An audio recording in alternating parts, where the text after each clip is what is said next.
All right, ladies and gentlemen, so in this video we are going to prove two theorems, what I call from scratch, where there's not a drag and drop, there's not a fill in the blank or anything kind of like that.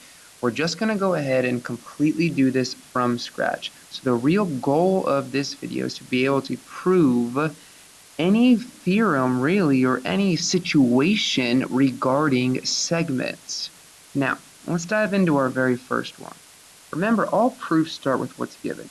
So regardless of where we stand with our knowledge on proofs, we can start with the fact that LM is congruent to NP, and that is given. And we're going to do all of these in a two-column proof method. All right, so now let's kind of think about this. Our goal is to show that LM congruent to NP is the same thing as NP congruent to LM.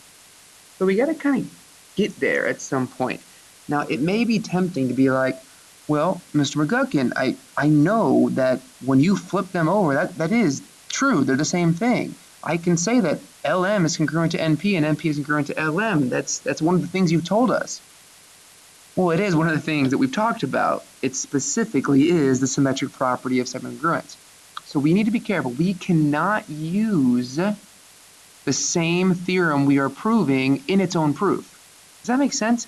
You can't use the symmetric property of segment congruency to prove the symmetric property of segment congruency. You're almost like pretending that we don't know about it. We're just trying to prove it. And so we need to be careful as we go through these.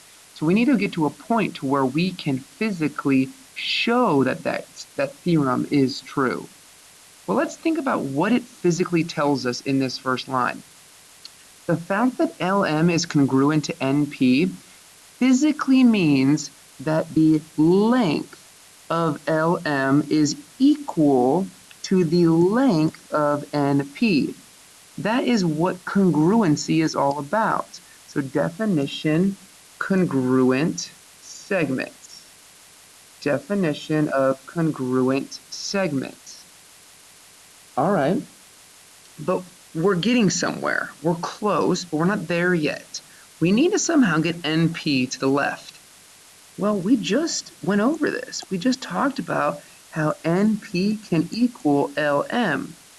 Symmetric property of equality. But wait. You just said you can't use itself in its own proof. I did not. All right. We actually use the property of equality. We are proving the property of congruency. And now that I have NP equal to LM, by definition, NP is congruent to LM by the definition of congruent segments. And that is a proof. Completely from scratch, and it is done. We started with what we were given. We finished what we wanted to prove. Let's take a look at another one, a little bit more of a challenging one.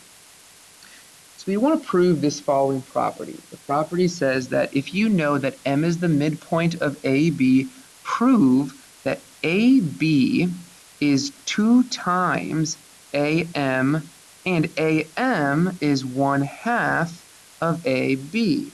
Well, again, let's start with what we know.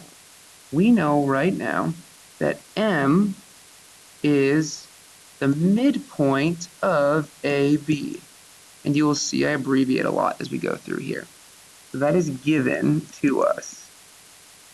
All right, so point M is the midpoint of AB.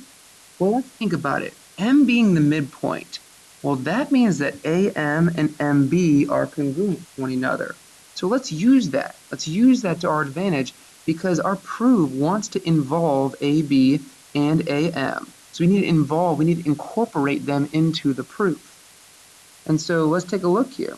AM is congruent to MB by our definition of midpoint. Definition of a midpoint. We're getting somewhere. Take a look at where our proof wants to go, though. Our proof wants to finish in equal signs. We're currently in congruent symbols. So we need to start making the change from congruency symbols, equal signs. Well, let's take at it. The fact that AM is congruent to MB means that AM is equal to MB by the definition of congruent segments. All right, now we can kind of get closer and closer. Again, we have to somehow, some way get AM and AB in the same equation together. Right now, we just have AM and MB, not AB. So how can we incorporate AM and AB? Well, what is AB? AB is just simply the sum of AM and MB. So I can say that AM plus MB equals AB by our segment addition postulate. Segment addition postulate. All right. But now, what do we know? We already know that AM and MB are the same thing. So remember, anytime that they're equal, at any time I can interchange, swap them out, substitute throughout any other equation.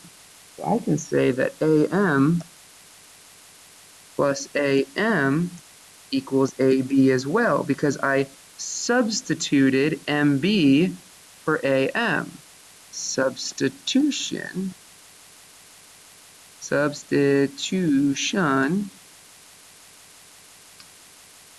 property of equality. Well, look what happens. AM and AM, that's two AMs.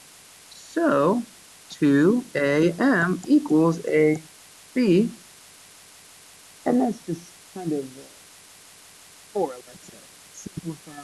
You may even call it distribution, but I think it's more kind of a combining of like terms there. So it's kind of a simplify. All right, and let's continue on, and to finish things off, let's see where we are. This proved that AB was equal to 2AM. So we just proved that AB was equal to 2AM. Let me try to make this a little bit clearer here. AB is equal to 2, I still don't like that, AB, let's see if it's making this any better, there we go, AB is equal to 2AM. So that's the first part of our proved statement. But if we divide by 2 on both sides, you end up getting that AM equals 1/2 of AB. And there is our division property of equality.